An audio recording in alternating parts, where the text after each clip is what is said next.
ating mga fruits. Ayan. Ano pa to? From Philippines. Siyempre, ayan, ang ating lemon, ang ating carrot. So, let's go. Magbalat tayo.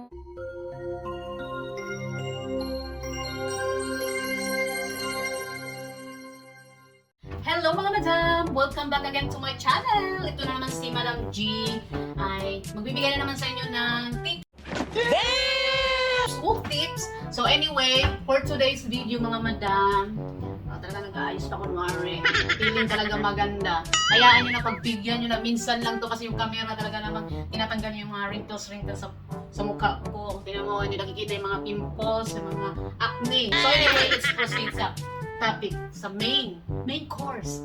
So for today's video mga madam, syempre mag-share na naman ako sa inyo ng aking healthy diet o healthy tips. So for today's video, yun nga, palit-ulit, gagawa na naman tayo ulit ng juice. Carrot juice, pero iba na naman yung kanyang combination. So kung nakaraan, carrot, orange, lemon, and ano ba? Ano ba bang hinalo ko doon? Kasi I forgot. Charot. So ngayon, ang gagawin natin is carrot, lemon, and pineapple. Ayan. Bukas ko pa sana ito gagawin kaso napapansin ko yung pineapple. Yellow na siya. So baka mamaya, kinabukasan, ay expired na siya at hindi ko na siya pwedeng gamitin.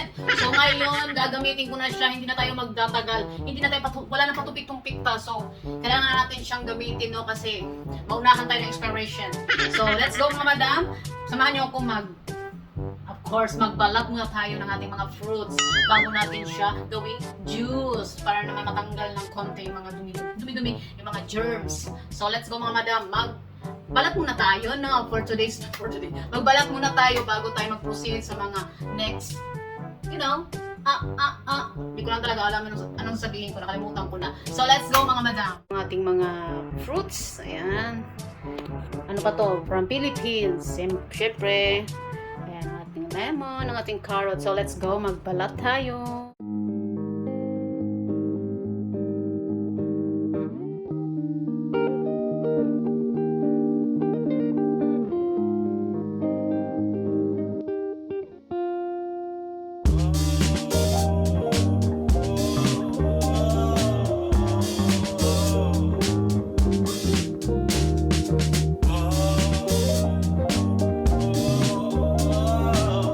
So yan, tapos na tayo magbalat mga madam.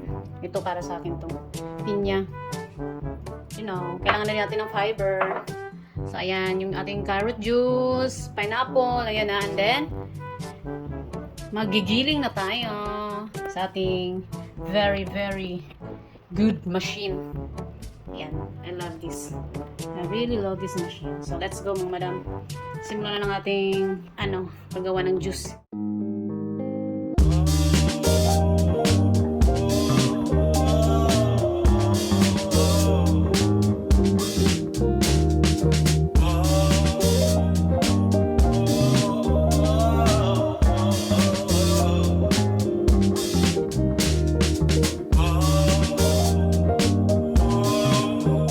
Nagawa mga madam.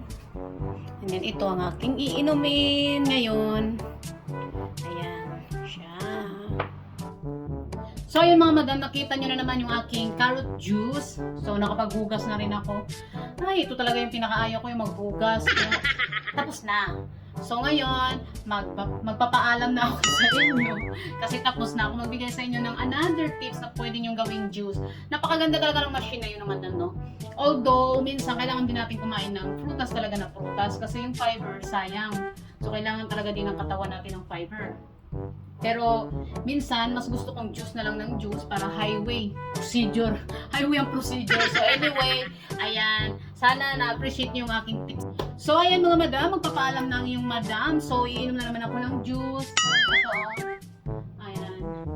Ayan mga madam. Pero papalamigin ko muna siya ng konti. And then while habang kumakain ako ng lunch. And then ito ang gagawin kong panulak bago ang water. So parang talagang healthy na healthy. But anyway, thank you so much for watching. See you next time.